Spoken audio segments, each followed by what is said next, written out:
Hello and welcome. I want to share with you my very favourite whole body strengthening exercises. Usually when we look at therapeutic exercises, we're either trying to release off a muscle that is hyperactive and therefore inhibiting other muscles and causing dysfunction in our movement patterns. Or we may be trying to mobilize a fixated joint. Or we can also work at stabilizing unstable joints. And of course, there's the aspect of strengthening.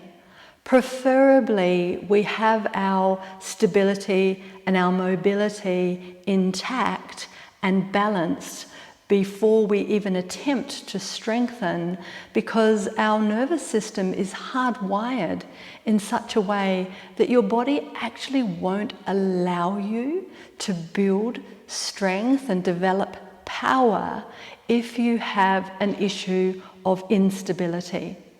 So this exercise works on strength, and there is also elements of stability and mobility in it, which I'll point out later when I've shown you the exercise.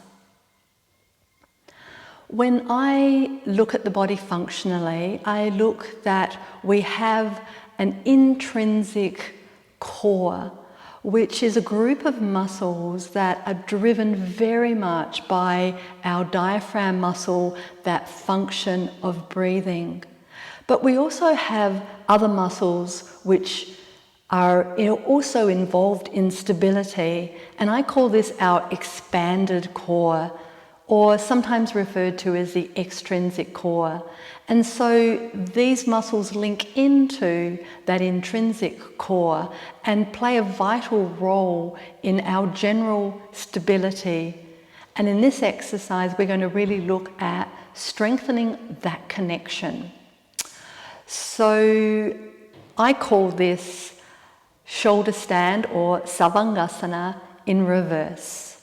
And the key to this exercise to be able to develop strength is in it being very slow as possible, and controlled.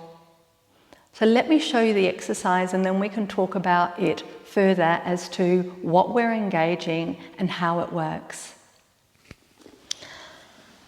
So we're going to go up into Savangasana, and it really doesn't matter how deeply you go into this. This is going to be a little bit dictated by the flexibility that you have in your neck and perhaps how familiar you are with the posture. Make sure that you have warmed up in some other way before you do this exercise. Remember, it's a strengthening exercise, so we usually mobilize before we attempt to strengthen. So lying on your back, and make sure that you're using the arms to really ground down. If you don't have the abdominal strength and support, you may want to go into this and come out of it with bent knees. So I'm going to show you the easiest version first, which is with bent knees. So we'll go up into, let's say, just a half shoulder stand. And now we're going to really resist by lifting the hips and the feet towards the ceiling and slowly lowering the spine one vertebra at a time. Keep lifting the hips. Don't lift the chin. And then if you need to, you can bend the knees to come down. If you're a little stronger and you feel you have that low back support through the strength in your abdominal muscles, you can go in and out with straight legs. Inhaling, come up. And exhaling slowly, lowering down. And so you're almost having to round the low back. And controlled descent with the legs.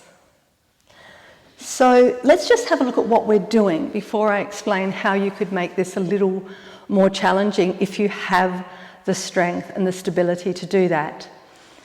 So I mentioned our expanded core, and for me, two of the important muscles in that expanded core are, one, your psoas muscle, which is a long muscle that runs along the sides towards the front of the spine and crosses the SI joints over the hips and connects onto the very inner back edge of your thigh bone.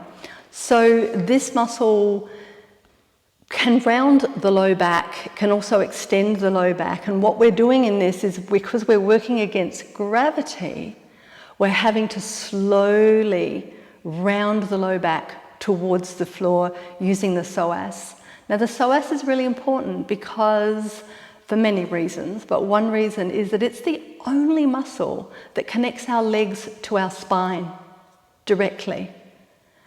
And the other muscle that we're really using this, when you're using your arms very strongly to break you, is your latissimus dorsi. And latissimus dorsi, similar to psoas, is the only muscle that connects our upper limb, our arms, to our spine.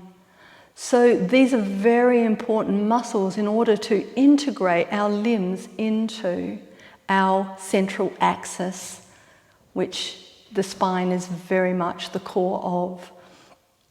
So you'll feel how strongly you have to break with your arms using your latissimus dorsi.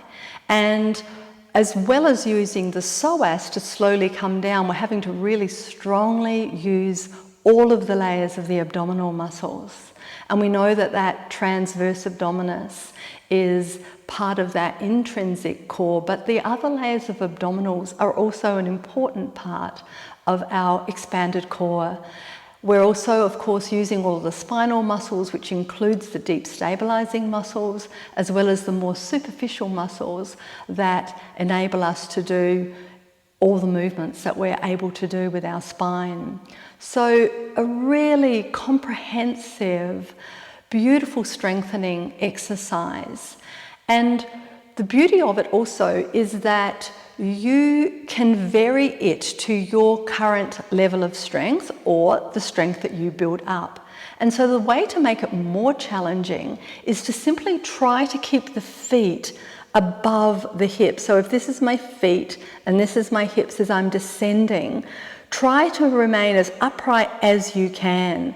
The last time I had my feet quite forward over towards my face. That of course makes it much easier.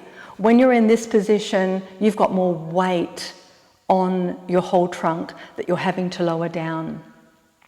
So I'll do it once more. I'll try to keep my feet quite parallel.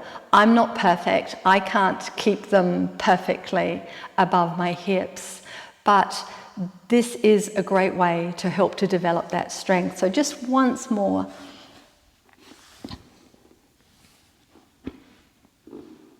Coming up into Savangasana.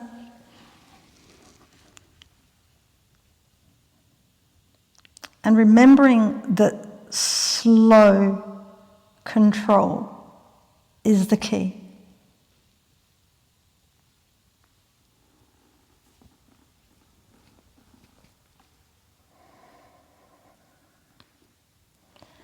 And just a reminder that to not let your chin jut as you lower your legs. If your chin is jutting, it just means that you're overusing your head and neck extensor muscles, which they're already going to be working to a certain degree, and that's enough. You just don't want them dominating the movement and potentially inhibiting, switching off other core muscles that we're wanting to use. So this is a really beautiful whole body strengthening exercise, and I hope that you enjoy it and gain some of the benefits that I have from practicing it. Thank you for joining me. Namaste.